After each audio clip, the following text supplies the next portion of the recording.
Hey guys, this is day 3 of terms. I'm going to go ahead and start with the second term, which is the Industrial Revolution. The Industrial Revolution came about after the Age of Enlightenment and the Renaissance, which we'll talk about later on. And this is where they started industrializing and making factories so they could produce goods quicker. It was a period of time between the 17 and 1800s. New machines were put in factories. They could work faster than what people were doing by hand. It gave us improvements in transportation and allowed factory-made goods to be transported from place to place. Some of the key inventions during this time are listed here.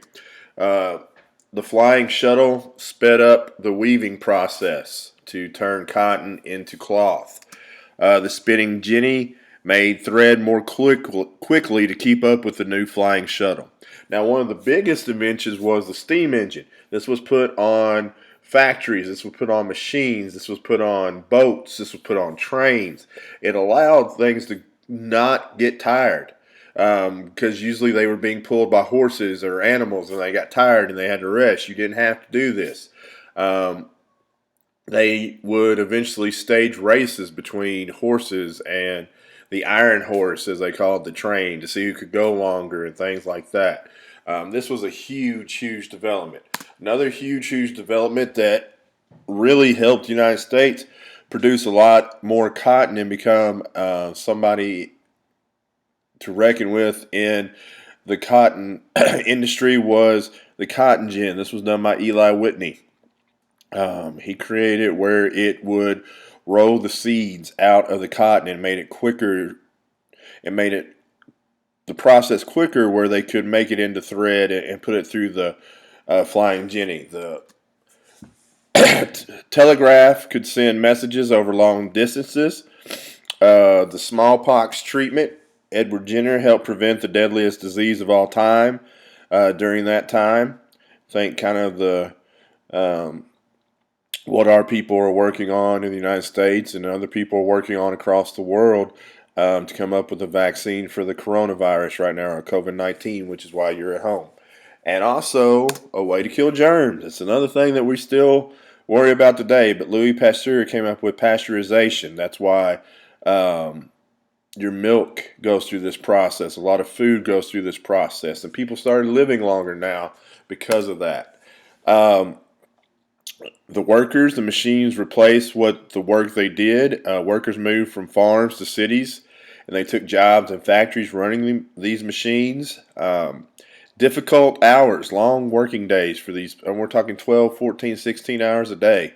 The machines could be dangerous. They also would use children to go into the middle of the machines and when they were stuck and to see what was going on, and sometimes they would forget to turn off the machines, and when they got unstuck it would stop and harming the children.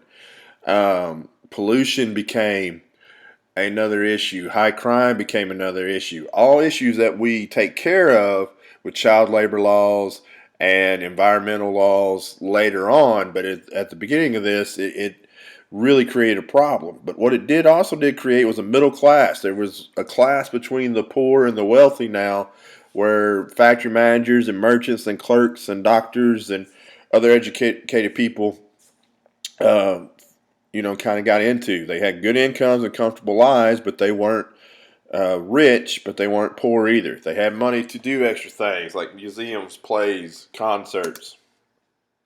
Sticking with that theme, we also came out of that. Henry Ford came up with the assembly line, and the assembly line is a series of workers and machines in a factory that put together a big like product, but little by little in different stations and things like that. If we look in the images here, we can see Henry Ford and them making different things on the assembly line. Cars are a big item in our country that are made on the assembly line. We can see airplanes here. We can see people all through here working, having their own job to make a product by putting it all together. Um, Something else that was a definition on this day was economic systems. Economic system is a system of production and how you distribute your goods and services to people. Different economic systems in the world include capitalism, includes socialism.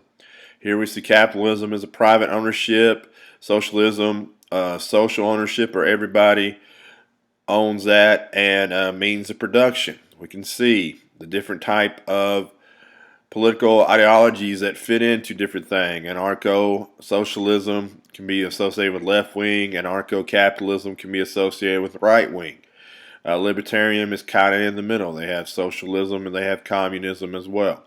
The economic system we choose in the United States is capitalism. It works very well for us. And it's all about supply and demand, and we'll talk about later. Another thing that goes along with economic systems is exports and imports. We can see imports are what we bring in from other countries. Consumer goods is a huge one. Phones, Apple phones from China, Nike from China, medicine from other countries, oil from other countries, cars from other countries, capital goods from other countries. We slightly bring in more than we send out. We can see here, capital goods we send out is probably about 57 billion. Industrial goods, oil, gas, water, science, about medicine, about 53. Here we have some of our items that we import to other countries. Farming is a big export of ours. That's why farmers are very important in our society. The last definition of this day was terrace or terracing. That is where you provide flat lands and make it a step where they can farm in mountains. Okay, you can see land out and they would farm, as you can see these people, the flattened areas that they have here. Okay, so that's it for day 3.